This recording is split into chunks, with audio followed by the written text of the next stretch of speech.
Homemakers, आज मेरी कहानी का यही नाम है। शायद किसी को ये सुन के लग रहा होगा कि अरे ये तो मेरी कहानी है, और किसी को लगा होगा कि मेरे जीवन का भी कुछ हिस्सा इसी में बीत गया है, और किसी को लग रहा होगा कि मेरे जीवन में ये चल रहा है। हर कोई इस कहानी को शायद नहीं समझ पाएगा, या फिर स्किप भी कर सकते हैं, क्योंकि सब लोग ना इस शब्द को बस कुछ अक्षर मानते हैं, और जो है वो लोग जानते हैं कि एक महल खड़ी करने में एक अगर पिलर ना हो तब भी चल सकता है, लेकिन एक होम मेकर ना हो तो महल कभी खड़ी भी नहीं हो सकती। ये कहानी का शुरुआत होती है 2022 से। 2022 19 नवंबर मेरे जीवन का एक ऐसा काला दिन था कि मैं कभी उसे नहीं भूल सकती। अगर मैं पीछे मुड़ के देखती हूँ, जितनी अच्छी यादें हैं मेरे साथ, उससे कई गुना शायद मेरे जीवन में बुरी यादें हैं, लेकिन सभी जीवन का हिस्सा है ना। आइए ये कहानी सुनते हैं। एक ऐसी कहानी जो हर घर में मौजूद है, एक ऐसी कहानी जो हर जीवन में है, एक ऐसी बैकबोन जिसके बिना आप खड़े भी नहीं हो सकते। 2022 में मैं एक नॉर्मल स्टूडेंट थी, पढ़ाई कर रही थी। हाल ही में मैंने बीएड का एडमिशन भी किया हुआ था, साथ ही में कॉम्पिटिटिव एग्जाम के लिए प्रिपेयर भी हो रही थी। बहुत ज़्यादा लगन और शिद्दत से मुझे एक नौकरी चाहिए थी। तब की बात है ये। मेरी शेड्यूल बस पढ़ाई, प्रैक्टिस, क्वेश्चन सॉल्विंग इसी तक थी। और मेरी माँ रीता, लोग बोलते हैं माँ के नाम लेने से उनकी आयु कम हो जाती है, लेकिन मुझे अब इसकी कोई डर नहीं है। तब मेरी माँ ना हर रोज सुबह 4 बजे उठती थी और सोने के लिए जाती थी रात को 11 बजे। उनकी यही शेड्यूल थी। जब मैं सुबह 6 बजे से क्लास ज्वाइन करती थी, मेरी माँ पूजा कंप्लीट करके चाय बनाने के लिए किचन में जाती थी। तब मुझे इतनी एहसास नहीं थी अपने जीवन की। तब मुझे ये लगता था कि मुझे किसी तरीके से जॉब लेना है, और मुझे दुनिया को साबित करना है कि लड़कियों को पढ़ाना भी बहुत, मतलब वो जॉब भी कर सकती है, घर भी संभाल सकती है। मुझे मेरी क्वालिटी इंक्रीज करनी थी। सच बताऊँ तो मुझे साबित करनी थी खुद को ही लोगों के सामने।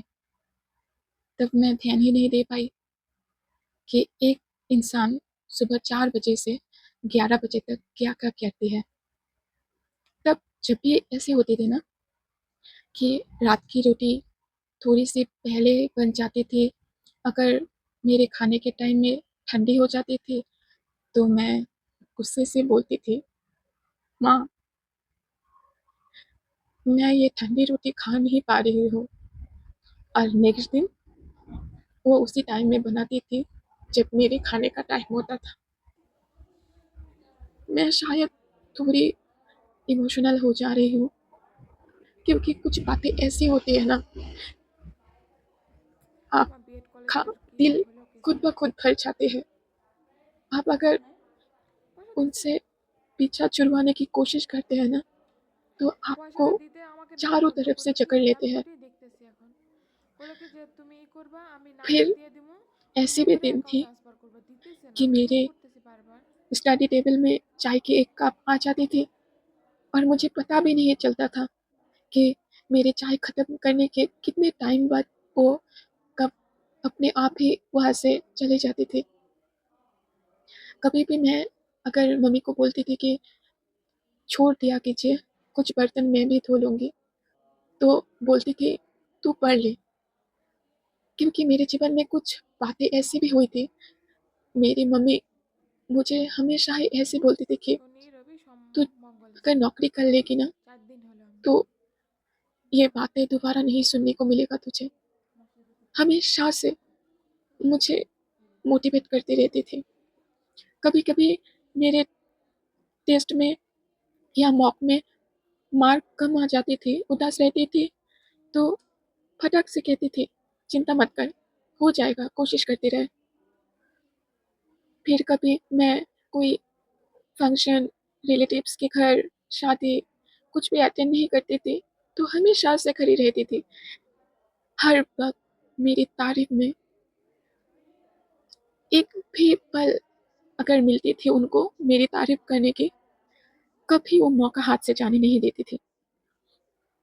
हर टाइम कि हाँ, वो पढ़ रही है ना, इसलिए नहीं आ पाई।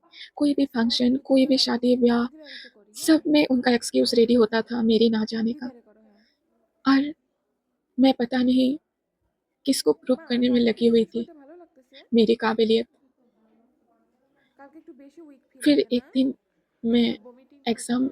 एक क्वालीफाई करके বমিটিংটা হচ্ছে যে दूसरी বমি एग्ज़ाम হয়ে के গেছে। लिए घर से कुछ दूरी पे गई थी, কাঁপবো तो মানে কি কত শরীরটা একদমই দুর্বল मम्मी का যে कॉल आया कि मुझे बुखार है, तू जल्दी से आ जा एग्ज़ाम दे के फिर লাগছে मैं डॉक्टर के খারাপ पास লাগছে। जाऊँगी। क्योंकि हम लोगों का कोई भाई नहीं है, मेरी एक ही बड़ी बहन है, वो हमारे घर से बहुत दूर ब्याही हुई है। तो इसीलिए अगर किसी भी डॉक्टर के पास जाना हो या फिर कुछ भी काम हो बाहर का, तो मम्मी मेरे साथ ही जाती थी। क्योंकि पापा जॉब में थे, तो उनको उतना टाइम नहीं मिलता था। फिर मेरा एग्ज़ाम खत्म हुई, मैं दूसरे दिन যাকে চিন্তা घर করো आई, দোয়া করো খাওয়া দাওয়া करो। तो मम्मी ने कहा कि खाওয়া दाওয়া করতে मैं বলো। यही जो गाँव का अस्पताल होती है ना, तो उनमें गई थी, तो उन लोगों ने कहा कि टाइफाइड का आप ब्लड टेस्ट कीजिए और रिपोर्ट लेके कल आइएगा। तो मम्मी ने मुझे रोते हुए बस यही बात कही थी कि डॉक्टर ने जो रेसिडेंशियल डॉक्टर था वो, डॉक्टर ने मुझे ये कहा कि चाची आपके बदन में बुखार इतनी है, लेकिन फिर भी आप अकेले डॉक्टर के पास आ गई और ये बात ना शायद मैं मरते दम तक नहीं भूलूँगी। एक एग्ज़ाम क्वालीफाई करने की मेरी खुशी इतनी थी कि मैं आते जब मम्मी ये बोल के रो पड़ी, तो मैंने कहा, "अच्छा, अच्छा ठीक है मम्मी, कोई बात नहीं, पापा जॉब में थे तो नहीं ले जा पाए।" तो पापा ने कहा कि इस बार तेरे मम्मी को यहाँ से जो होम टाउन है, वहाँ पे लेके एक प्राइवेट हॉस्पिटल में दिखाने के लिए बोले, तो मैं भी ले गई। मैं हर तरफ से सुन रही थी कि न्यू डॉक्टर आया है और बहुत अच्छी भी है, तो मैं वहाँ पे ले गई मम्मी को, यहाँ से 2 घंटे की दूरी, और वो चुपचाप मेरे साथ चली गई, कुछ भी नहीं बोली। डॉक्टर दिखाने के बाद बस एक बात बोली, "मुझे ना भूख लगी है, कुछ भी हो तो लेके आ।" और उस दिन मुझे उतना तो याद नहीं, लेकिन किसी चीज़ का बंद तो था। हर एक दुकान, हर एक होटल सब बंद था। तो एक ठेले में मुझे पराठे और ऑमलेट मिली, तो मैं मम्मी के लिए वही लेके आ गई। और अभी भी वो वर्ड मुझे याद है। मुझे इतनी भूख लगी थी, ऐसा लग रहा था कि मेरी जान ही निकल जाएगी, लेकिन अब थोड़ा ठीक लग रहा है। मैं फिर से घर पे लेके आई, फिर वही शेड्यूल चल रहा था, मम्मी का बुखार थोड़ा-सा कम हो गया था, तो मुझे पलक तक नहीं लगनी थी। मैं फिर से अपनी तैयारी में लग गई, फिर से वही रूटीन, अपना स्टडी, अपना प्रैक्टिस, बस यही। फिर एक दिन ऐसा हुआ कि मम्मी को 102 बुखार था, মুখ কই মা तो তোমার? मैं रोटी बनाने के लिए गई, क्योंकि वो मेरा फर्स्ट डे था रोटी बनाने का, तो मैं अच्छे से मतलब गोल भी रोटी नहीं बना पाई। तो उस दिन मुझे थोड़ी-सी एहसास तो हो गई कि रोटी बनाना इतना भी आसान नहीं है। फिर मम्मी ने कहा छोड़ दे, मैं बना लूँगी। फिर मैंने जैसे-तैसे रोटी बना ली और मम्मी का बुखार 102 से 103 हो गया, और मैंने फिर से एक पैरासिटामॉल दे दी उनको। थोड़ा-सा बुखार ठीक हो गया, तो मेरे पापा के दोस्त कह रहे थे कि पूजा, तुमने अभी तक रिपोर्ट डॉक्टर को नहीं दिखाई? तो मैंने कहा कि रिपोर्ट आने में 2 दिन टाइम लगेगा, उन्होंने ऐसा बोला था। तो मैं तो फिर उन लोगों को कॉल नहीं की, तो तुरंत दूसरे दिन ही पापा मम्मी और मैं तीनों रिपोर्ट कलेक्ट करने के लिए चले गए थे। और रिपोर्ट जब मैंने ভালো করে किसी দেখা को জয় भेजा রাধে জয় तो রাধে उन्होंने कहा कि জয় রাধে थोड़ा सा জয় साइड में आ রাধে सकती আমি है। জায়গা तो मैंने कहा कि क्यों? আমি तो জায়গা उसने कहा कि खुद को थोड़ा सा संभाल ले, क्योंकि मैं जो तुझे बताने जा रही हूँ शायद तू मुझ पे यकीन नहीं करेगी। और ठीक वैसा ही हुआ। টাটা করো उसने कहा कि मम्मी को ल्यूकोमिया है, ये एक মা ब्लड कैंसर है। টাটা করো আমাকে টাটা করো और मैंने उसके मुंह पर ही फ़ोन को कट कर दी, क्योंकि मुझे लगा ये तो টমেটো করবো मेडिकल स्टूडेंट है, আমাকে করো इसे क्या ही पता होगा। फिर जो মা डॉक्टर मम्मी को देख টাটা रही করো थी আমি उन्होंने জায়গা मुझे হ্যাঁ अपने कैबिन में बुलाया और कहा कि तुम जल्द से जल्द एक हेमाटोलॉजिस्ट से कंसर्न करो और मम्मी को यहाँ से बाहर लेके जाओ, क्योंकि जो चीज़ तुम्हारी मम्मी के अंदर है वो नॉर्मल इंसान के बॉडी में 0 होना चाहिए, और वो था ब्लास्ट सेल। और तुम्हारी मम्मी को 43 है। हम लोग घर पे आए, उस दिन था शनिवार।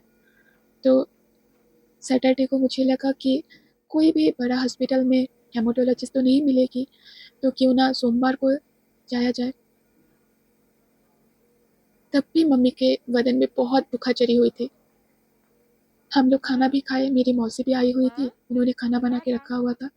तो हम लोग खाना টাটা खाने के করো बाद पापा कह रहे कि नहीं, अभी টাটা जाएंगे हम। तो টাটা एक तो টাটা করো अंदर से खाई जा रही थी করো না মা वो एक টাটা बात, और पापा का फटाक से ऐसे डिसीजन लेना, একবার করো खाली ये टाटा मुझे और भी डरा रही थी, और मम्मी को भी। तो मम्मी ने कहा क्या मुझे बहुत बहुत बड़ी कुछ हुई है? হ্যাঁ হবো तो হবো मैंने হবো कहा कि नहीं, হবো ऐसा कुछ भी नहीं है, चलिए। तो पापा ने খোলো कहा না মা ওটা एक दो कपड़े रख लेना, ওটা খোলো क्योंकि না 3-4 दिन तो हम लोगों को ওটা খোলা रहना भी যাবে पड़ না सकता है।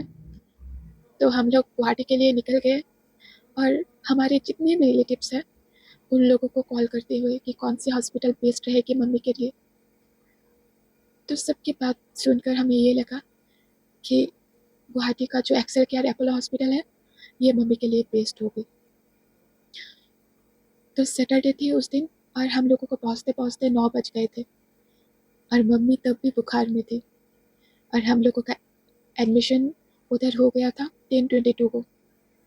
तब मम्मी को कुछ नहीं मिली थी खाने के लिए, क्योंकि उन लोगों का प्रोटोकॉल है डाइटिशियन आएगा तो फिर चेक करेगी कि मम्मी की कौन सी डाइट चार्ट फॉलो किया जाए, उसके बाद थी। तो मम्मी को 11 बजे खिचड़ी मिली, और एक चम्मच मुंह में देते ही उन्होंने ऐसी रिएक्शन दी मानो एक छोटा बच्चा हो।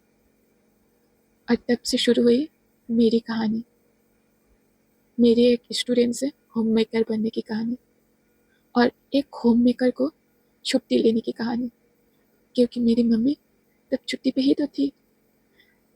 उस दिन से पहले तक खुद ही तो संभाल रही थी, लेकिन उस दिन से वो छुट्टी पे चली गई। 19 नवंबर 2022, हेमाटोलॉजिस्ट डॉक्टर अभिजीत फुकन, उन्होंने हमसे कहा कि पिछली रिपोर्ट को देखते हुए मुझे इनका बोन मैरो टेस्ट करना पड़ेगा। মনে আছে ফিফথ ফ্লোরে পড়ে গেছিলাম যে मुझे तब तक कोई आइडिया नहीं थी, হ্যাঁ और जिस दोस्त ने मुझे ये कहा হ্যাঁ था कि मेरी मम्मी को एक्यूट ल्यूकेमिया है, ফিফথ ফ্লোরে मतलब পড়ে एक्यूट গেছিলাম মনে ल्यूकेमिया तो আছে उसको पता नहीं था, लेकिन इतना पता था कि ब्लड শোন না कैंसर है। तब হ্যাঁ तक ফোন লাগে मैं দেখো उसकी बात को नज़रअंदाज करके মনে আছে उसकी कॉल भी रिसीव नहीं कर रही थी। फिर मम्मी का बोन मैरो हुआ, और हम लोगों মারো को না তো कैबिन ঠিক से আছে निकाल दिया गया था ये कह के হুম कि ये एक प्रोटोकॉल है। फिर जब मैं कैबिन के अंदर गई ना, চলো उठो অনেক तो ঘুমাইছো जब তো আজকে मैंने मम्मी को देखा, वो रो रही थी फूट फूट के, শোনো না और मुझसे कह रही थी ফিফথ ফ্লোরে कहाँ যে थी পড়ে तू अब গেছিলাম तक? মনে আছে मैंने ক্যাবিনে कितना যে পড়ে चिल्लाया, গেছিলাম तू नहीं आई मेरे হ্যাঁ पास।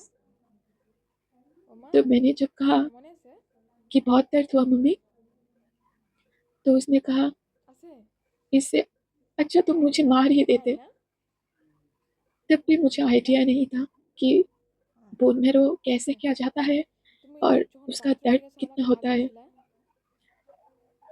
হুম 4 दिन, बस 4 दिन हो गए थे, দিছিলাম মা और ডাকলাম मेरी তোমারে मम्मी গেছিলা दिन ब दिन डिटोरिएट हो रही थी। 4 दिन बाद बोन मेरो की रिपोर्ट आई और একাই বাথরুমে मम्मी গেছো? का जो मेडिसिन डॉक्टर था, उन्होंने मुझे बुलाया कि আমাকে ডাক वो দেওয়া হয় না? बेंगोली थी, डॉक्टर अर्पिता বুঝছিলা? चक्रवर्ती। तो मुझसे बेंगोली में ही बात की কে ডাক कि দেওয়া নাই? देखो, खुद को थोड़ा-सा स्ट्रॉन्ग बना लो, ডাক দাও নাই মা? क्योंकि अब मम्मी तुम्हारी बैकबोन नहीं है, সেদিন মাথায় ব্যথা तुम मम्मी পাইছিলা की কেন बैकबोन हो। ওখানে? হ্যাঁ মা? और तुम्हारी मम्मी को ब्लड कैंसर হ্যাঁ है মা? और एक्यूट ल्यूकेमिया, মাথায় ব্যথা পাইছিলা ওদিন? एक ऐसी মাথায় ब्लड ব্যথা कैंसर है পাইছিলা? जो হ্যাঁ?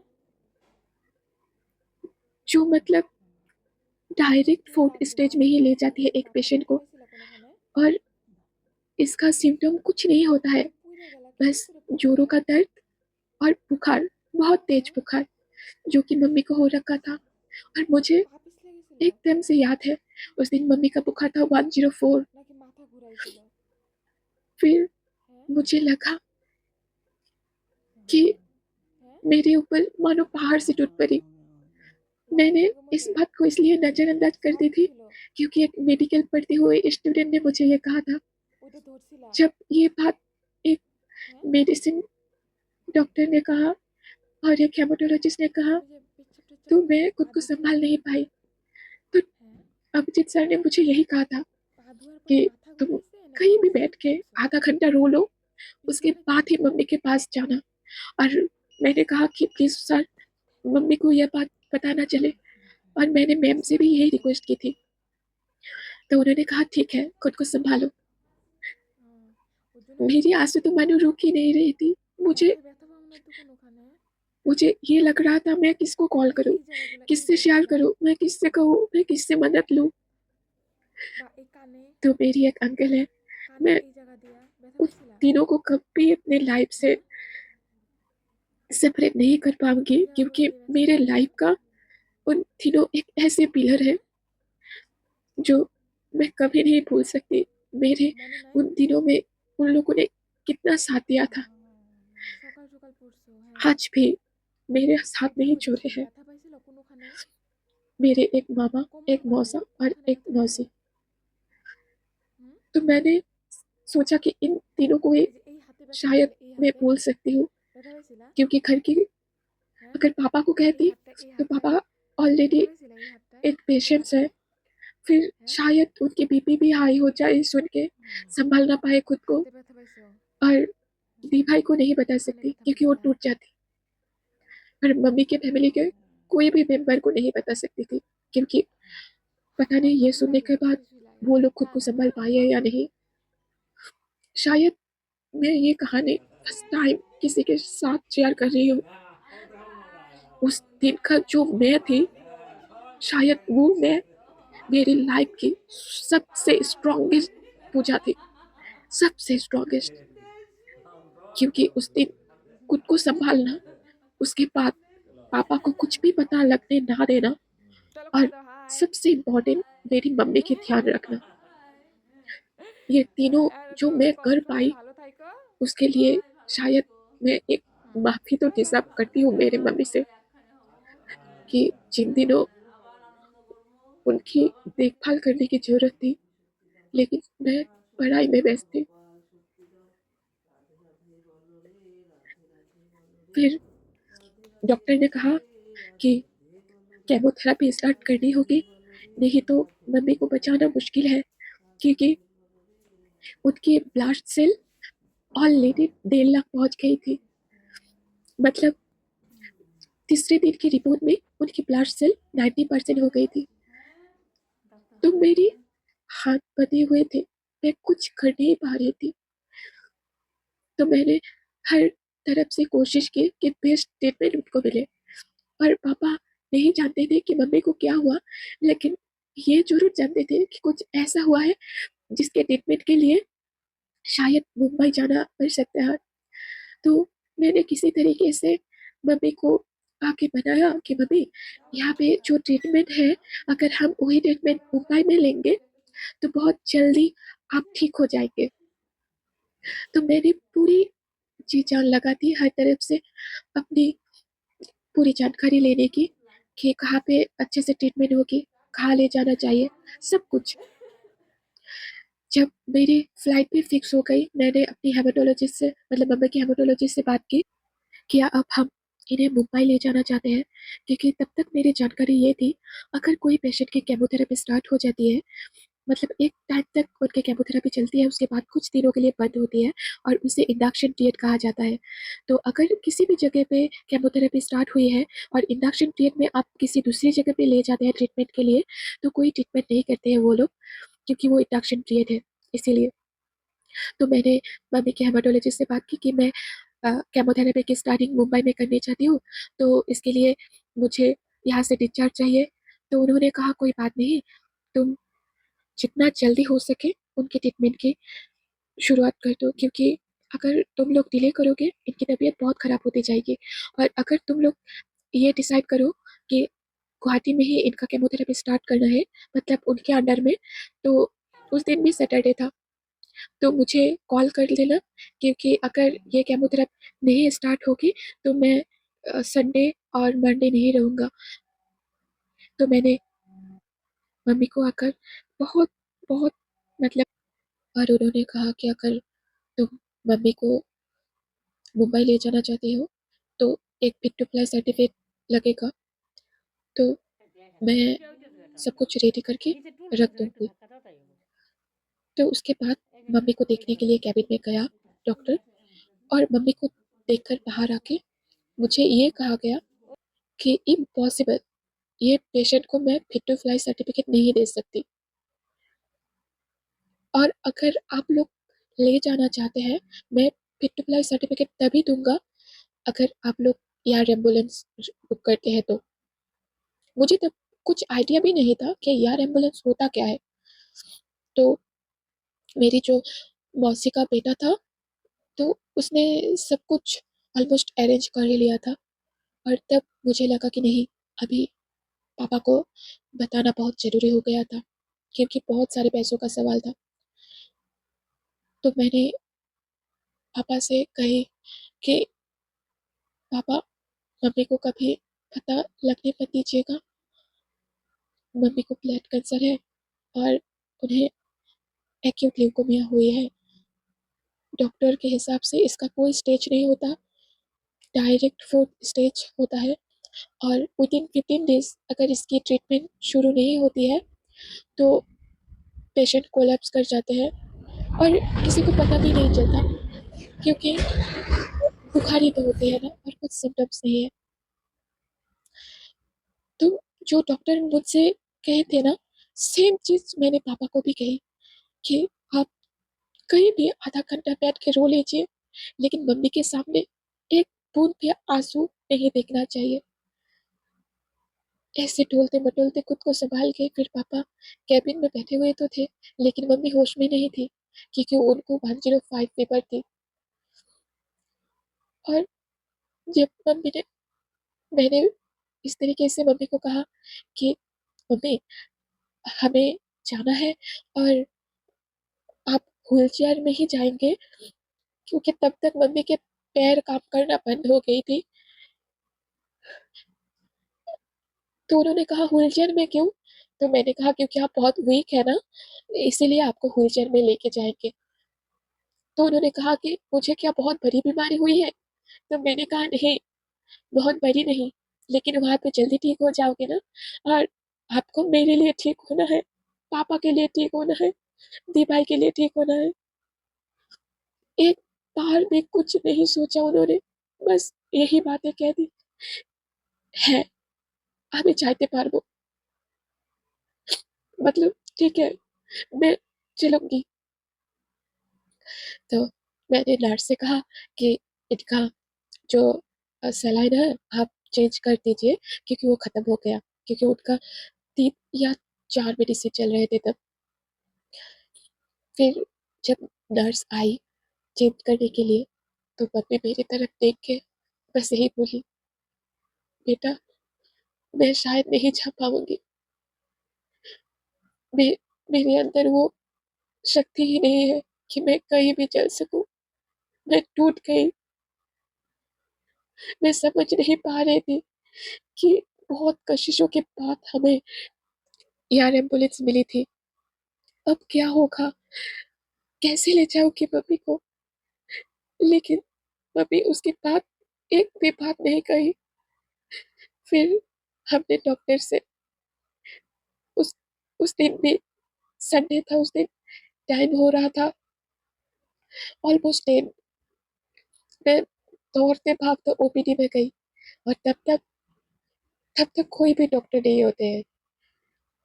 हमारे हेमोटोलॉजिस्ट जो थे वो निकल चुके थे, और उन्होंने मुझे कहा था कि अगर तुम यहाँ पे केमोथेरेपी नहीं स्टार्ट करोगे तो मैं छुट्टी पे जाऊंगा।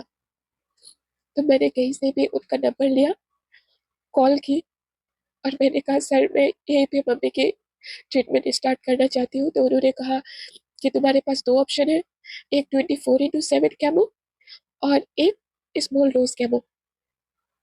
मतलब जो बहुत ही ज़्यादा मिनिमम कह सकते हैं अमाउंट में, क्योंकि उन्होंने मुझे ऐसे ही समझाए थे। हम लोगों को मेडिकल टर्म तो उतना समझ में नहीं आते हैं, तो इसीलिए डॉक्टर भी उसी तरीके का टर्म यूज़ करते हैं जैसे हमें समझ में आए। तो उन्होंने कहा कि 24/7 केमो तुम्हारी मम्मी नहीं सह सकती, वो कोलैप्स कर जाएगी। तो अच्छा आशा आशा ना होते हुए भी उन्होंने बस यही कहा था कि स्मॉल डोज केमो आज से ही स्टार्ट हो जाएगी, तुम बस अपनी नर्स से जाके बात करो, मैं ऑलरेडी इंजेक्शन लेके आई हूँ।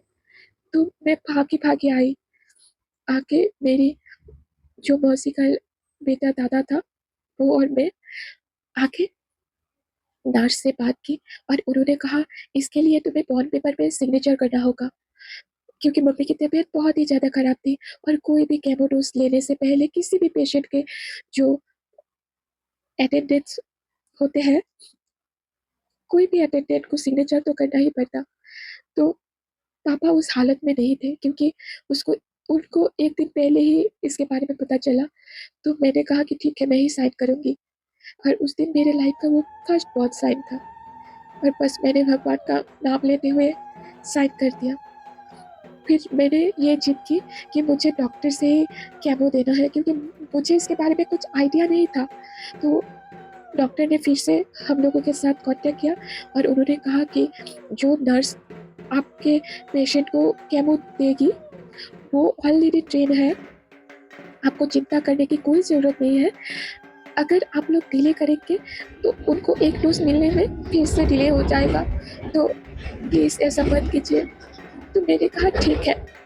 तो उन्होंने पहला डोज लगाने के लिए नर्स को गोली दी, तब मेरी माँ पूरी तरह बेहोश हो चुकी थी, और फीवर कम होने का नाम भी नहीं हो रहा था। तो इसीलिए डॉक्टर ने उनको एसडीओ में शिफ्ट किया।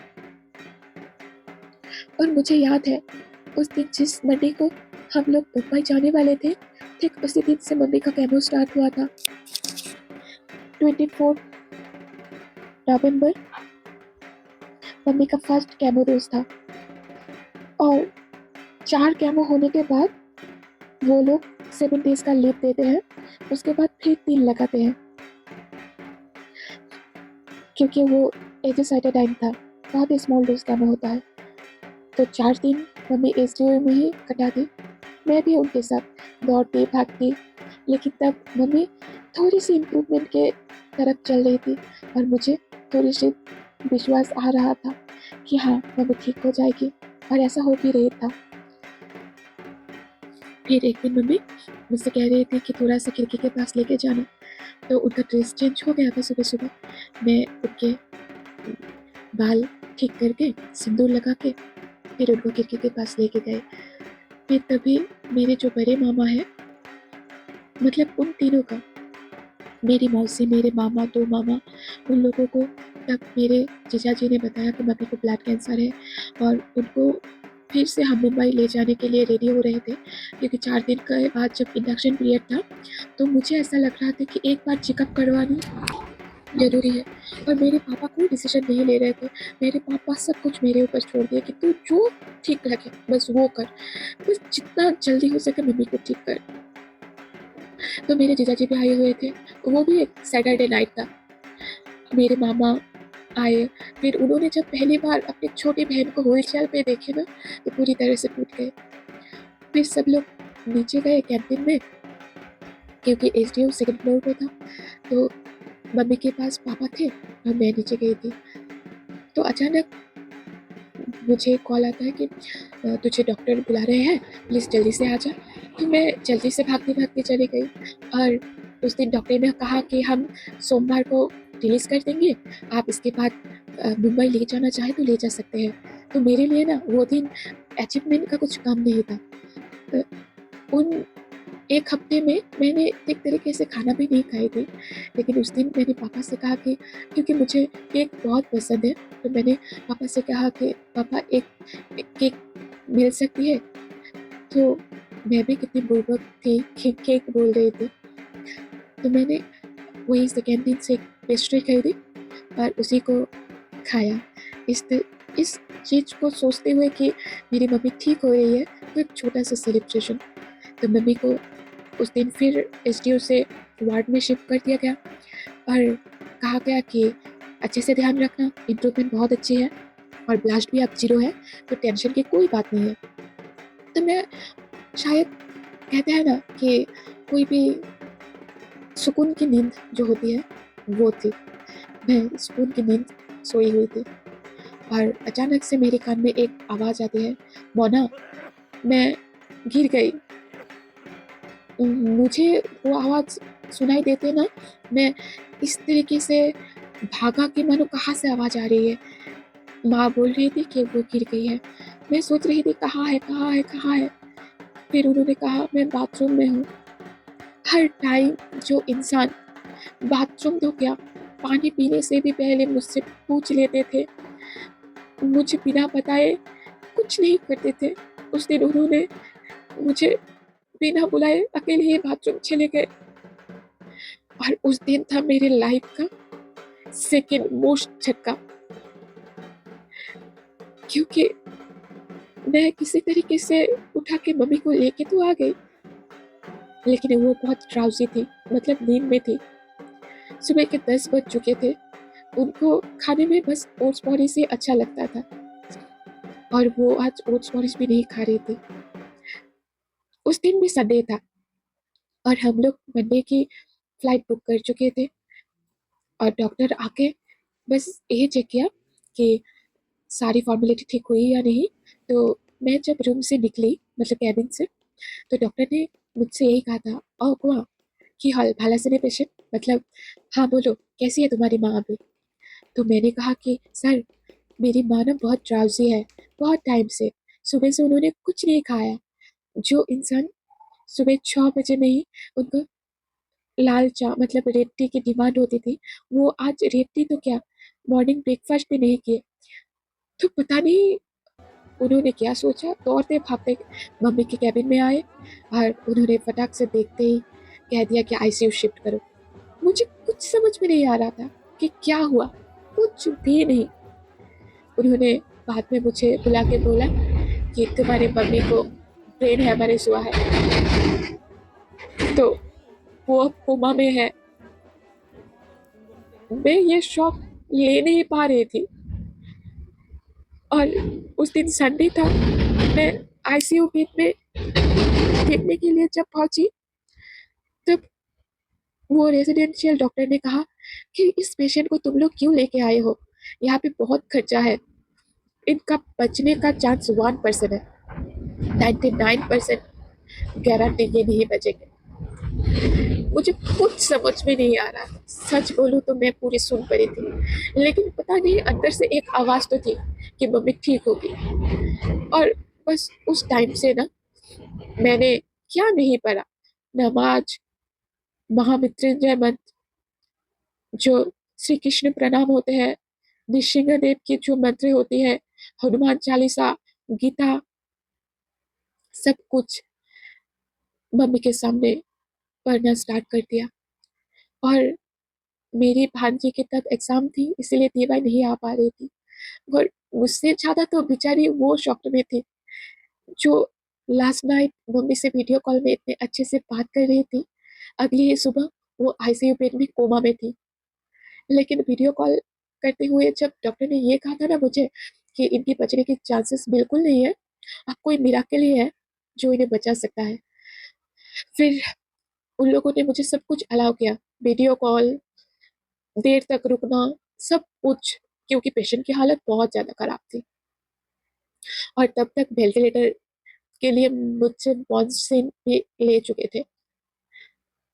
फिर मैंने मम्मी के पास गई, वीडियो कॉल में दी भाई को रखा और मैंने कहा, माँ তোমাকে ঠিক হইতেই লাগবে, যে কোনো ভাবে আমার জন্য তোমাকে ঠিক হইতেই লাগবে। मैंने बस मम्मी को यही कहा था, तुम्हें मेरे लिए तो ठीक होना ही होगा, क्योंकि हर कोई मुझे ये ब्लेम कर रहा था कि तू सो रही थी इसलिए मम्मी तुझे शायद पुकारी होगी, शायद तूने नहीं सुना। और मम्मी बाथरूम में भीने की वजह से ब्रेन हेमरेज हो गई उनको, जो कि डॉक्टर का भी यही कहना था। और मेरी आंखों में पानी के सिवा और कुछ नहीं था, और लफ्जों में बस यही तीन शब्द, माँ ठीक होती लग। बस जब ये कहते हुए मेरी मम्मी का हाथ पकड़ाना, वो अचानक अपने पैर हिलाई, और तब मुझे यकीन हो गया कि मम्मी ठीक होगी। मुझे पता है आप लोगों को लग रहा होगा मैं ये कहानी सुना रही हूँ, कोई सच नहीं है। ये एक ऐसी कहानी है जो मेरी जिंदगी का सबसे बड़ी सच है। फिर उस रात में एकदम नहीं सोई थी, पूरा दिन पूरा रात बस एक ही नाम था मेरे मुंह में, वो था महामृत्युंजय जाप। मैं नॉन स्टॉप महामृत्युंजय जाप कर रही थी। और सेकेंड डे मेरे मामा जीजा जी और मेरे भाई आके मुझे ये कहे कि सुनो, यहाँ पे बहुत स्कीम चलते हैं, पेशेंट नहीं होते हैं, मतलब पेशेंट ऑलरेडी कोलैप्स हुई होती है, लेकिन वाइब्रेटर की मदद से आपको ऐसा लगा होगा कि वो सांस ले रही है। क्योंकि मेरी मम्मी वेंटिलेटर पे थी, तो ये भी पता करना बहुत मुश्किल था कि वो जिंदा है या नहीं। मैं अगर आज उन लोगों की बात सोच पाती तो समझ पाती हो कि उन लोग किस जगह से बोल रहे थे, लेकिन तब की हालात कुछ और थी। मैं सबसे झगड़ पड़ी, हर कोई से, नहीं मेरी मम्मी जिंदा है, क्योंकि उसके एक जीता जागता सबूत मैं खुद थी। हर कोई उनको देखने के लिए जाते थे, क्योंकि एक टाइम बाउंडेड था, 1 घंटे का विजिटिंग आवर मिलता था।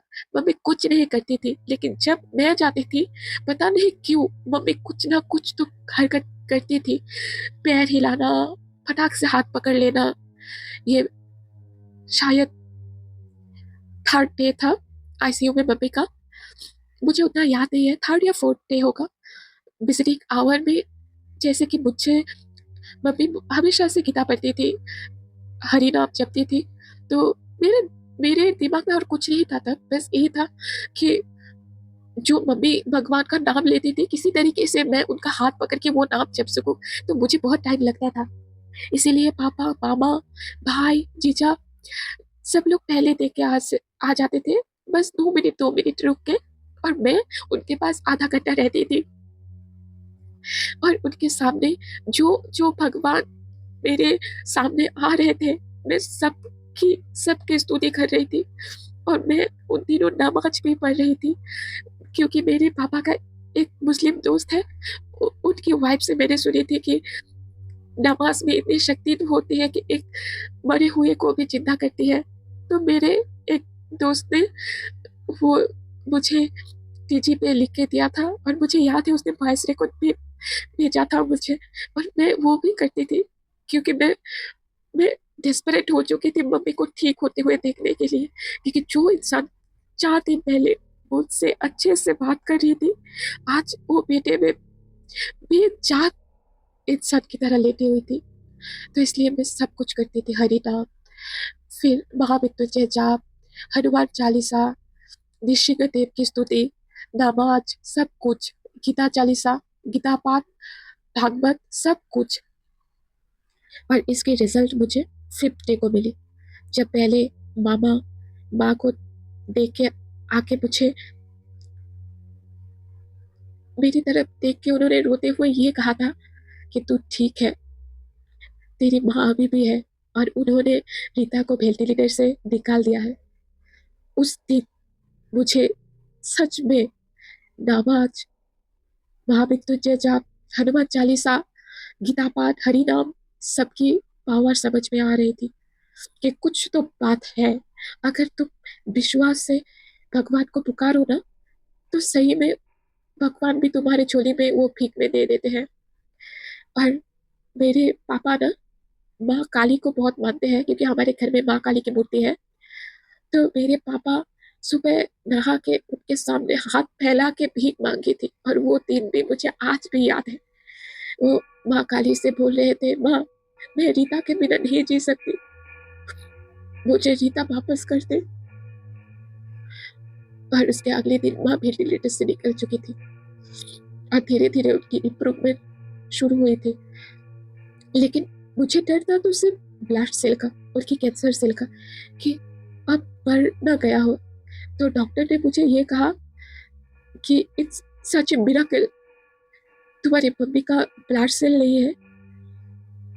लेकिन उसी बीच ना मेरी न्यूरोलॉजिस्ट, मेरी माँ का न्यूरोलॉजिस्ट, जिस दिन उन्होंने फर्स्ट मम्मी को देखे थे, क्योंकि तब मम्मी न्यूरोलॉजिस्ट के अंडर में ही थे, तो उन्होंने कहा था कि तुम्हारी कोई गलती नहीं है, कैमो डोज के कारण प्लेटलेट डाउन हो गई थी, और इसीलिए तुम्हारी मम्मी का ब्रेन हैमरेज हो गया, और इसीलिए वो बाथरूम में गिर गए थे। लेकिन ये बात मेरे अलावा कोई विश्वास नहीं कर रहा था, और विश्वास करने वाली बात भी नहीं थी, क्योंकि हम लोगों की लाइफ में ये पहली घटना थी। किसी भी इंसान का माथे में चोट लगना और उसके बाद ब्लीडिंग होना ये नॉर्मल था हम लोगों के लिए, लेकिन कोई भी इंसान का माथे में ब्लीडिंग होके गिर जाना ये अबनॉर्मल था हमारे लिए। तो मैं जो भी हो चल रही थी मेरे मुताबिक। फिर मैंने अपनी हेमाटोलॉजिस्ट, मतलब मम्मी की हेमाटोलॉजिस्ट से बात की। फिर उन्होंने कहा कि हाँ, जो कि प्लेटलेट हमारे शरीर में 1.5 से 2 लाख होना चाहिए, वो तुम्हारी मम्मी के शरीर में 10,000 थे, इसीलिए उनका ब्रेन हेमरेज हुआ। लेकिन उनका ये भी मानना था कि बाथरूम में गिरने के कारण, माथे में चोट आने के कारण ही प्लेट हुई थी। लेकिन न्यूरोलॉजिस्ट का ये मानना था प्लेटलेट डाउन के कारण ब्रेन हेमरेज हुई, उसके बाद मम्मी गिरी। जो भी हो, जैसा भी था ठीक था, कोई नहीं, क्योंकि मम्मी ठीक हो रहे थे। तो हेमाटोलॉजिस्ट ने कहा कि कहीं से भी एचडीबी जुगाड़ कर सकते हो। एचडीबी मतलब सिकल डोनर प्लेटलेट। और सिकल डोनर प्लेटलेट के लिए ना बहुत ज़्यादा मेहनत लगती है, क्योंकि एक ही डोनर से आपको ये लेना है। उनकी हीमोग्लोबिन 12 से ज़्यादा होना होता है, बीपी नॉर्मल, कोई भी डिजीज़ नहीं होना चाहिए, अल्कोहल कंज्यूम नहीं होना चाहिए 24 आवर के बीच, ना कोई सिगरेट, कोई भी नशा नहीं कर सकते। और ऐसी डोनर मिलना बहुत ही ज़्यादा मुश्किल था, लेकिन हमें वो मिली, सिंगल डोनर प्लेटलेट भी मिले। और मैंने डॉक्टर से डॉक्टर को जब मैंने कॉल किया तो उन्होंने कहा कि हाँ, मैं समझ सकता हूँ कि एसटीपी जुगाड़ करना बहुत मुश्किल है, कोई नहीं। लेकिन मेरी जवाब था, नहीं सर, हम लोग प्लेटलेट तो लेके आए, लेकिन इसे अभी तक लगाए नहीं। तो वो उन्होंने जल्दी से मम्मी को, जो नर्स देख रही थी, उनको कॉल किया और एसटीपी लगा दी। और उसके बाद धीरे धीरे मम्मी की इम्प्रूवमेंट शुरू हुई, और ऑलमोस्ट 15 डेज वो आईसीयू में थे।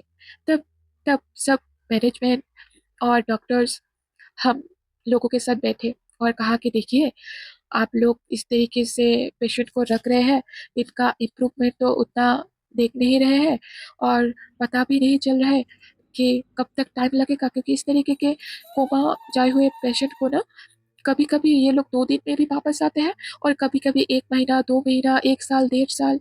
तो हम नहीं कर सकते। और हेमाटोलॉजिस्ट ने कहा कि अब तो हम केमो भी नहीं स्टार्ट कर सकते जब तक ये नॉर्मल ना हो जाए।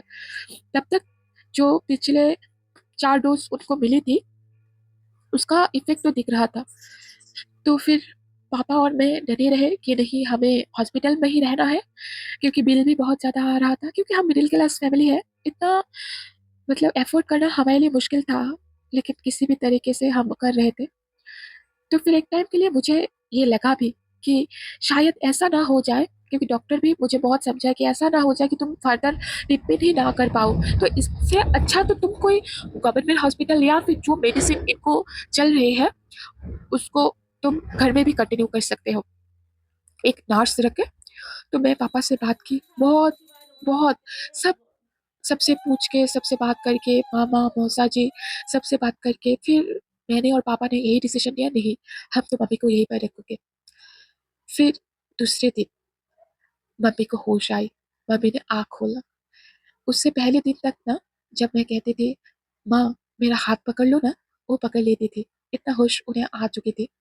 लेकिन उसके दूसरे दिन, मतलब जिस दिन हम लोगों ने डिसाइड की नहीं मम्मी को यहाँ पे ही रखेंगे, तब उन्होंने आँख खोल के देखा। और मेरी भैया जो मम्मी मौसी के बेटे को जितना लाड करती थी, तो उसने माँ के पास जाके यही बोला था, मौसी मुझे एक बार लाड करो ना, बहुत दिन हो गए, तुमने मुझे कुछ नहीं बुलाया। तो मम्मी ने उसका ना हाथ थाम लिया था। और उस दिन वो निकल के बहुत रोए थे, बहुत ज़्यादा। और इतना रोए थे कि बुनू, मैं सोच भी नहीं पाया कि मौसी मेरा हाथ थाम लेगा। तो ये मेरे लिए खुशी की भी बात थी। जब मम्मी ने आँख खोला ना, तब वो कुछ दिन ऐसे इशारे में बात करती थी। हम लोग जाके पूछते थे, "माँ ठीक हो?" वो आँख मूंद लेती थी। फिर ऐसे ही देखती थी हम लोगों को, लेकिन बात नहीं कर सकती थी तब भी। ऐसे 3-4 दिन चले गए। फिर एक दिन मुझे न्यूरोलॉजिस्ट ने बुलाया। हर रोज़ न्यूरोलॉजिस्ट या फिर जो भी डॉक्टर आते थे, अटेंडेंट को बुलाते ही थे। लेकिन उस दिन मुझे याद है न्यूरोलॉजिस्ट ने बुलाया, "तुम्हारे लिए सरप्राइज़ है।" मैंने कहा, "आपका नाम क्या है?" तो उन्होंने बोला, "रीता कुंडू।" "आपका घर?" "कुमारगंज।" उसके बाद कुछ नहीं कह पाए। उसके नेक्स्ट डे उन्होंने पूछा, न्यूरोलॉजिस्ट ने पूछा, "आपका नाम क्या है?" उन्होंने कहा, "रीता कुंडू।" उन्होंने कहा, "आपकी शादी हो चुकी है?" तो मम्मी ने रिप्लाई किया कि हाँ, मेरी शादी हो चुकी है। तब मतलब उनकी आवाज़ बहुत धीमी थी, बहुत ही ज़्यादा धीमी। तो उन्होंने कहा, "ये कौन है?" और मेरी मम्मी मुझे नहीं पहचानी। मैं उस टाइम पे ना बस डॉक्टर को देखे जा रही थी। मैं बाहर निकल के बहुत रोई, क्योंकि मेरी मम्मी को मेरे दी भाई के 6 इयर्स उतने तक ही मेमोरी रिकवर हो चुकी थी। उसके बाद की मम्मी के पास कोई मेरे मेमोरी नहीं है। क्योंकि मम्मी को जब पूछा गया, "आपने कितनी बेटियाँ हैं?" उन्होंने कहा, "सिर्फ 1, 6 साल की बेटी है।" तो मेरी तो कोई गुंजाइश ही नहीं थी, क्योंकि मेरी दी भाई उनके दिमाग में बस 6 साल की थी। मैं बाहर निकल के बहुत रोई। फिर मेरी एक मौसी, रामी मौसी, उन्होंने कहा, "मत रो बेटा, ये तो तेरे लिए खुशी है ना, क्योंकि अगर तुझे नहीं भी पहचान रही है तेरी माँ, कोई बात नहीं, तेरी माँ ठीक तो हो रही है ना।" तब मुझे लगा, अरे हाँ, मेरी माँ मुझे नहीं पहचान रही है, इससे ज़्यादा खुशी तो इस बात की है कि माँ ठीक हो रही है, उनके हाथ-पैर हिल रहे हैं। क्योंकि मम्मी का ब्रेन हैमरेज हुआ था, पूरी तरीके से पैरालाइज़्ड नहीं हुए थे वो, कोमा में थे, लेकिन पता नहीं क्या था, भगवान का या फिर नमाज़ का कुछ तो था कि मम्मी हाथ-पैर हिला सकती थी, लेकिन हाँ, मूव नहीं कर पाती थी, ऐसे नॉर्मल, जैसे पैर को अगर भाँज कर देते थे, तो वो अपने से ही उसको खोल पाती थी, इस तरीके से। फिर मेरी दी भाई आई, और जिस दिन दी भाई आई, मम्मी के पास वो दौड़-दौड़ के आईसीयू तक गए, लेकिन तब सिटिंग आवर नहीं था और वो बहुत ही ज़्यादा बेचैन थी। फिर मैंने डॉक्टर से रिक्वेस्ट की, मैंने जो मेडिसिन डॉक्टर था, उन्होंने फिर दी भाई को परमिशन दी कि हाँ, तुम जा सकती हो। फिर दी भाई देख के आ गए। तब ना हमारी मम्मी दी भाई को पहचानी। उसके बाद जब मैं गई, जब न्यूरोलॉजिस्ट ने कहा, "ये कौन है?" तब मेरी मम्मी पहचानी। मुझे कहा, "ये मेरी छोटी बेटी है।" और उस दिन भी मैंने पापा से एक पेस्ट्री की माँग की थी, क्योंकि मेरे लिए ये मेरे जीत के सिवा और कुछ नहीं था। और पापा ने मुझे पेस्ट्री खरीद के दे दी और मैं बहुत खुशी-खुशी खा रही थी। फिर ऐसे ही थोड़ा आगे-पीछे ऐसे करते-करते 15 दिन और बीत गए आईसीयू में। तब हमें डॉक्टर बोले कि आईसीयू में इतना एक पेशेंट को इतनी देर तक, इतने दिनों तक रखना, जो कि एक एक्यूट ल्यूकेमिया पेशेंट है और इनको इन्फेक्शन बहुत जल्दी हो सकती है। तो मैं सजेस्ट यही करूँगा कि आप लोग इन्हें लेकर एक रूम लीजिए और वहाँ पे एक नर्स रखिए, क्योंकि एक पेशेंट को ज़्यादा मेडिडोल देना भी अच्छी बात नहीं होता है, क्योंकि मम्मी का ऑपरेशन नहीं कर सकते। और एक कोमा में गए हुए पेशेंट का ना, जिसका ब्रेन हैमरेज हुआ है, मतलब उसके दिमाग, उनके दिमाग में ब्लड थी, जो ब्लड अगर नॉर्मल पेशेंट होते तो ड्रिल करके ऑपरेशन करके निकाल देते, लेकिन मम्मी की प्लेटलेट बहुत ज़्यादा कम थी और हम लोग एसडीपी देने के बाद ही उनकी प्लेटलेट 1 लाख तक आई थी, तो इनके लिए ऑपरेशन इम्पॉसिबल। तो उनको मेडिटोल 4 टाइम मिल रहा था, बीडी करके, नहीं बीडी ना, फोर्थ, हाँ फोर्थ करके ही मिल रहे थे। तो डॉक्टर ने कहा कि अगर हम 3 डोज में ले आते हैं तो ये थोड़ा सा ट्राउजी हो जाते हैं। तो मैं उस दिन ना वहाँ पे एक हॉस्पिटल के नीचे एक गणेश मंदिर है जो बहुत मानते थे, उससे पहले भी मैं गई हुई थी, लेकिन उस दिन मैं नहाई नहीं थी। और वो था 12 दिसंबर, ऑलमोस्ट 1 मंथ होने को थे। 12 दिसंबर की रात थी, 12 दिसंबर 2022। ये डेट बाय डेट मुझे इसीलिए याद है क्योंकि वो याद है कि मैं कभी मिटा नहीं सकती। मैं वहाँ पे भगवान के सामने जाके ना बैठ गई। और हम लोग जो मानते हैं ना कि नहा के ही भगवान के सामने जाना चाहिए, मंदिर में जाना चाहिए, लेकिन मैं सच कह रही हूँ, मैं उस दिन नहा के नहीं गई थी। ये कि मैं कपड़े भी नहीं चेंज किए थे, मैं जस्ट भगवान के सामने बैठ गई और उनसे बस एक ही सवाल की, क्यों मेरे साथ ऐसे खेल रहे हो, मुझे कोई तो रास्ता दिखाओ। और जो पुरोहित था ना, उन्होंने कहा कि तुम सच्चे भक्ति से भगवान को पुकारो, भगवान ठीक तुम्हारी सुनेंगे। और ठीक वैसा ही हुआ। मैं मंदिर में ही थी और मुझे हॉस्पिटल से कॉल गया कि आपकी मम्मी को एसडीयू शिफ्ट कर रहे हैं आईसीयू से, प्लीज आप आइए। मैं भागी भागी की गई और वो था रात को 9 बजे। तो फिर उन्होंने आईसीयू से एसडीयू शिफ्ट कर दिया। फिर एसडीयू में ना मम्मी ठीक हो रहे थे, लेकिन उतना भी नहीं। उनका फिजियोथेरेपी चल रहा था, वो थोड़े थोड़े बात कर रहे थे, लेकिन वो पाइप फीडिंग पे थे, मतलब फूड पाइप के जरिए ही खाना खा रही थी, मतलब खाना नहीं, जूस, प्रोटीन पाउडर, कुछ कुछ ड्रग ऐसे ही मिल रहे थे और बाकी मेडिसिन एनएस के साथ। तो मैंने जो एग्जाम क्लियर की हुई थी वो मम्मी याद रखी और उन्होंने मुझसे पूछा कि तेरे मेंस एग्जाम कब है। नहीं, मेरी मेंस एग्जाम नहीं, मेरी डीवी और कंप्यूटर टेस्ट था, कब है। तो मैं ना फटाक से कहती कि 24 दिसंबर को है। तो उस दिन था 20 या फिर 21। तो मम्मी ने कहा तुझे मेरी कसम, तू ये एग्जाम देगी, क्योंकि मैंने नौकरी के लिए बहुत मेहनत की थी। तो मैंने कहा कि ठीक है, क्योंकि मम्मी तब बात कर रही थी, ठीक है। लेकिन उनको ना सब कुछ अच्छे से याद नहीं था, मतलब वो हॉस्पिटल को हमारे घर के सामने ही सोच रहे थे, गुवाहाटी जो था वो ये नहीं समझ पा रहे थे, हम लोग कहाँ रह रहे हैं ये उनको नहीं समझ में आ रहा था। कुछ कुछ चीजें उनको याद थी, कुछ कुछ चीजें उनको याद नहीं थी, मतलब सब कुछ अच्छी तरीके से नहीं बैठा पा रही थी। फिर 23 दिसंबर को मम्मी ने कहा कि तू कल एग्जाम देने के लिए जाएगी ना। तो मैंने कहा कि हाँ देखते हैं अभी। तो मम्मी ने कहा नहीं, तूने मेरी कसम खाई हुई है, मैंने नहीं नहीं मैंने मेरी कसम दी थी तुझे, तुझे एग्जाम तो देना है किसी भी तरीके से।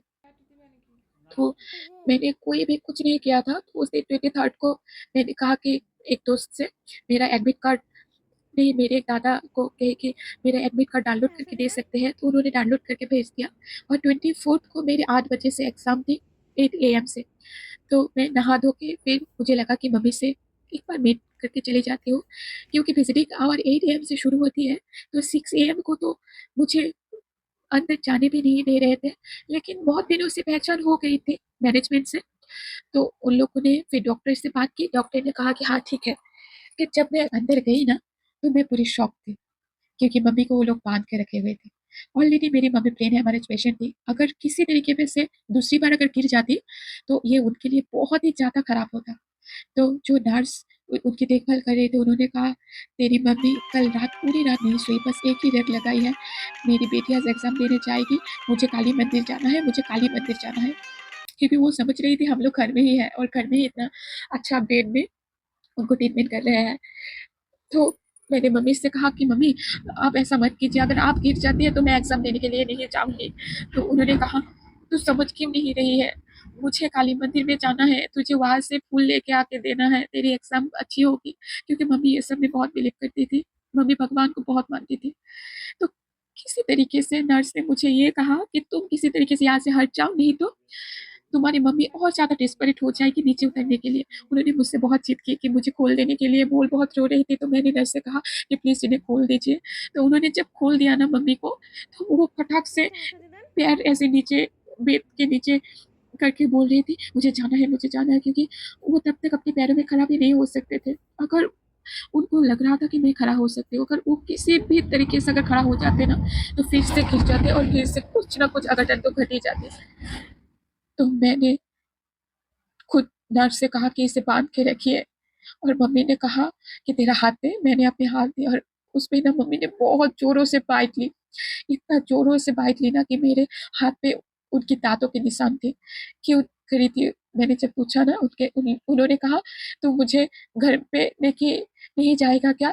तो मैंने बोला कि हाँ ठीक है, मैं एग्जाम दे के आके ही आपको घर पे लेके जाऊंगी, क्योंकि डॉक्टर भी मुझे कह रहे थे इन्हें आप घर पे लेके जाके सेम ट्रीटमेंट घर पे ही कर सकते हैं। तो मैंने ये रिस्क ले लिया और मम्मी मान ही नहीं रही थी। तो मैंने कहा कि ठीक है। तो उन्होंने कहा कि मेरे सर की कसम खा। मैंने सर की कसम खा ली। मैं रोते हुए एग्जाम देने के लिए गई और मुझे पता भी नहीं था कि उस दिन डीबी भी है, और मेरे पास कोई भी डॉक्यूमेंट्स नहीं था, कुछ भी नहीं। मेरे जो जो दोस्त मुझे देख रहे थे बस यही बोल रहे थे कि पूजा, तेरी माँ को पता मत लगने देना कि तेरा डीबी नहीं हुआ है, नहीं तो वो खुद को कोसेगी। मैं रोते हुए एग्जाम दी। फिर एग्जामिनर ने कहा तुम्हारी ओरिजिनल डॉक्यूमेंट्स। मैंने कहा कि मेरी मम्मी हॉस्पिटल में है, मेरे पास बस ये जेरोक्स है, मेरे पास कोई ओरिजिनल डॉक्यूमेंट्स नहीं है। क्योंकि तब मेरी एक पुलिस ने हेल्प की थी, उन्होंने मोबाइल पहले ही रख लिया था, इसीलिए उस इंस्पेक्टर ने ही जो ड्यूटी में थे, उन्होंने मेरी मोबाइल लेके मेरे मोबाइल से सारे ओरिजिनल डॉक्यूमेंट्स की जेरोक्स करके मुझे दी थी कि तुम बस लेके जाके एग्जामिनर को बोल के कुछ टाइम मांग लेना कि कल सुबह तक मैं सर्टिफिकेट जमा करवा दूंगी। लेकिन ऐसा नहीं हुआ। मैं रोते हुए जब पहुंची, जब एग्जामिनर ने कहा कि तुम्हारे पास कल सुबह तक टाइम है, तो मैंने कहा नहीं सर, मेरे घर में कोई नहीं है, मेरी मम्मी पापा सब ही है। मेरी मम्मी ऑलरेडी आईसीयू बेड में है, एचडीयू बेड में है। तो उन्होंने कहा कि बेटा, मैं इसमें कुछ नहीं कर सकता, मुझे तुम्हें नॉट क्वालिफाई डिक्लेयर करना ही होगा। तो उन्हें नॉट क्वालिफाई डिक्लेयर कर दिया और बोला कि एक नंबर दे के जाओ, अगर कोई पॉसिबिलिटी हो तो मैं तुम्हें जरूर कांटेक्ट करूंगी। तो मैंने वहाँ पे पापा का नंबर दे के आ गई। जब मैं हॉस्पिटल पहुंची एग्जाम सेंटर से, तब बज रहे थे 4 PM। तब तक कोई भी कुछ भी पेपर वर्क कंप्लीट नहीं था। मैं जब वहाँ पे गई, सारा पेपर वर्क कंप्लीट करके, क्योंकि मैं जब निकली थी एग्जाम देने के लिए तभी मैंने पापा को कॉल करके बोल दिया था कि आज के आज ही मम्मी को डिस्चार्ज करवानी है, नहीं तो ये नहीं मानेगी, क्योंकि उन्होंने मुझे अपनी सर की कसम दे के रखी थी। तो मैंने डिस्चार्ज लेके घर पे आ गई और विद इन 2 डेज मम्मी इतनी इतनी मतलब बहुत जल्द उनकी रिकवरी स्टार्ट हो गई, और इतनी जल्दी हो गई इतना सब कुछ। जब मम्मी को नेक्स्ट विजिट के लिए डॉक्टर के पास लेके गई, डॉक्टर पहले कैबिन में आए, फिर निकल के बाहर चले गए ये सोच के कि ये मेरे पेशेंट नहीं है। लेकिन जब वो रिटर्न आए, रीता कुंडू को ढूंढते हुए, उन्होंने कहा कि ये पेशेंट तो इतनी अच्छी तरीके से बैठ के बात कर सकती है, इनको फुट पाइप की कोई जरूरत नहीं है, इनको कैथेटर की कोई जरूरत नहीं है। और मुझे कहा इट्स ए मिरेकल, मेरी लाइफ में ये फर्स्ट केस है जो इतनी जल्द रिकवरी हुई है। और यहाँ से मेरी कहानी का पॉजिटिव साइड और मेरी होम मेकर और रिस्पॉन्सिबल बेटी बनने की एक जर्नी स्टार्ट हुई। मैं थोड़ी डगमगाती, सीखती परखती हो रही थी, सीख रही थी घर का काम, खाना पकाना, क्योंकि उससे पहले मैं कुछ ऐसे मतलब मटन बनाना जो कि शौकिया काम थी, बस वही करती थी। फास्ट फूड ये सब मुझे पता था, अच्छा लगता था खाना, इसलिए बनाती थी। लेकिन सब कुछ मतलब मम्मी के ऑल्टरनेटिव होना, ये मुझसे नहीं हो रहा था, उतना अच्छे से तो नहीं हो रहा था। लेकिन तब मेरी मम्मी मेरी बैकबोन थी ना, हर एक चीज़ में। कोई भी लोग अगर उनको देखने के लिए आते थे, वो मेरी मेरी दी भाई पापा की एक भी मौका नहीं छोड़ती थी गुणगान करने की। अगर ये लोग नहीं होते मैं जिंदा नहीं होती। ये जो कर रही है, मेरे जो पति है, इनकी तरह मैं सच में बोलूँगी, मेरे पापा जो है, मेरे मम्मी के साथ जो रिलेशन है उनका, मैं सच बोलूँगी ऐसा पति मिलना भाग्य की बात है। फिर धीरे धीरे ना मम्मी इतना ठीक होने लगी कि मम्मी खाना भी बना सकती थी, और ऑलमोस्ट केमोथेरेपी का 1 ईयर होने लगा था। तो डॉक्टर ने कहा कि इनका केमोथेरेपी बंद करना है, तो आप लोग अभी घर पे ही रह सकते थे। उससे पहले केमोथेरेपी जब मम्मी डिस्चार्ज होके घर पे आई थी, तो ऐसा होता था 15 डेज़ हम गुवाहाटी में रूम मतलब ऐसे भाड़े में रहते थे। उनका केमोथेरेपी चलता था 7 डेज़, उसके बाद 7 डेज़ ऑफ, उसके बाद फिर 7 डेज़ चलता था। ऑलमोस्ट 21 डेज़ का एक चलता था, उसके बाद इंडक्शन पीरियड होता था। जो इंडक्शन पीरियड होता था तभी हम घर आते थे, फिर गुवाहाटी जाते थे। ऐसे 3 महीने तक चला, उसके बाद टैबलेट फॉर्म में लेके आ गए केमो को, वही डोज़ था लेकिन टैबलेट था। तो टैबलेट फॉर्म में था इसलिए हम घर में ट्रीटमेंट करें और डॉक्टर को हर महीने 3 बार सीबीसी करके भेजना होता था और डॉक्टर ऐसे हो गए थे मतलब हमारे फैमिली डॉक्टर की तरह। हम यही कह सकते हैं कि सच में मेरी फैमिली डॉक्टर की तरह ही होते थे क्योंकि कोई भी प्रॉब्लम हो, कितनी भी रात हो, मैं जब भी सर को कॉल करती थी या फिर मैम को, सभी अच्छे से रिस्पॉन्ड करते थे और मम्मी ठीक हो रही थी। उस दिन मतलब मम्मी ठीक होने का बाद वो मेरा फर्स्ट बर्थडे था, 1 अप्रैल। फिर मैंने उस दिन कुछ तो बनाया था, मुझे वो तो याद नहीं। मम्मी का थोड़ा-थोड़ा बुखार था क्योंकि मिडिल में ऐसा एक दिन था, मम्मी का 105 बुखार था। हम लोग दूसरे ही सुबह उनको गुवाहाटी लेके गए, उनका सीबीसी टेस्ट करने के बाद ऐसा हुआ कि सब कुछ नॉर्मल है, कोई प्रॉब्लम नहीं है। कभी-कभी होता है फीवर भी, तो इसलिए मुझे लगा कि नॉर्मल फीवर है क्योंकि डॉक्टर कहते थे अगर फीवर आती है आप लोग 1 दिन वेट कीजिएगा, दूसरा दिन अगर बुखार नहीं कम होता है तो हॉस्पिटल लेके आइएगा। तो मैंने देखा दूसरा दिन उनका मतलब चेकअप का ही डेट था, तो हम लोग चेकअप के लिए गए। तो उन्होंने कहा कि ये हम केमो ऑफ करने वाले हैं, तो आप लोगों को लास्ट टाइम बोन मैरो करना होगा। तो मम्मी बहुत रोई थी क्योंकि तब मम्मी डिस्क्राइब करती थी ना बोन मैरो कैसे किया जाता है, मैं भी बहुत जगह से जानकारी ले पाई कि बोन मैरो कैसे किया जाता है, तब मुझे आइडिया हो कि कितना कष्ट होता है। तो मैंने डॉक्टर से कहा कि सर अगर बोन मैरो ऑपरेशन थिएटर में मतलब एनेस्थेसिया लगा के अगर किया जाए तो उन्होंने कहा देखो अगर एनेस्थेसिया लगा के हम करेंगे तो पूरी प्रोसीडियर को लगेगा 1 दिन, उसके बाद रिपोर्ट आने में 4 दिन लगेगा, 5 दिन। लेकिन हर किसी का बोन मैरो हम इसी तरीके से करते हैं। हाँ, मानता हूँ कि बहुत कष्ट होता है लेकिन प्लीज़ अपनी मम्मी को समझाओ, 5 मिनट का काम है, नहीं तो 1 दिन व्यर्थ हो जाएगा। तो मैंने मम्मी को समझाया, फिर मम्मी ने कहा ठीक है, तू यही रहेगी और उस दिन मैं वही रही और मुझे वो प्रोसीड्योर दिखा। बहुत खतरनाक थी मेरे लिए और जब वो मेरे हुई ना, उसके बाद मम्मी ने मेरे हाथ में और एक बाइट ली क्योंकि वो दर्द नहीं सह पा रहे थे इसीलिए। और उसका रिपोर्ट आया 4 अप्रैल को और उस दिन मेरे जीवन का और एक दहला देने वाली सच थी, जबकि मेरी मम्मी के बॉडी में ब्लास्ट 90% हो चुकी थी। इसका मतलब वो रिलैप्स केस है। इसका मतलब केमो काम करते-करते एक टाइम में आके काम नहीं कर पाई और इसका मतलब एक रिलैप्स केस में बचना मानो नामुमकिन है। फिर भी डॉक्टर ने कहा कि हम लोग पहले बहुत ही ज़्यादा स्मॉल डोज़ दे रहे थे, इससे हम मॉडरेट करेंगे। तो मैंने कुछ भी ना सोचते हुए मैंने कह दिया हाँ ठीक है। बस मेरी मम्मी को मैं पहले की तरह नहीं खो सकती। फिर उन्होंने ट्रीटमेंट स्टार्ट की। हम लोग वहाँ पे रूम भाड़ा लेके भाड़े पे ही 3 महीने तक रहे। फिर ऐसा होता था 3 दिन मैं हॉस्पिटल में रहती थी और 4 दिन रूम में। हॉस्पिटल आना-जाना लगा ही रहता था और एक दिन मम्मी का डिस्चार्ज हो गया और वो लोग कहे आप घर पे लेके जा सकते हैं, लेकिन ध्यान रखना कि इन्फेक्शन बिल्कुल ना हो, पूरा आइसोलेट करके रखना होगा। मैं जब पापा नहीं थे मेरे साथ, मैं और मम्मी ही थी। मैंने अपनी लाइफ में कुछ ऐसी घटनाएँ देखी है ना, अभी भी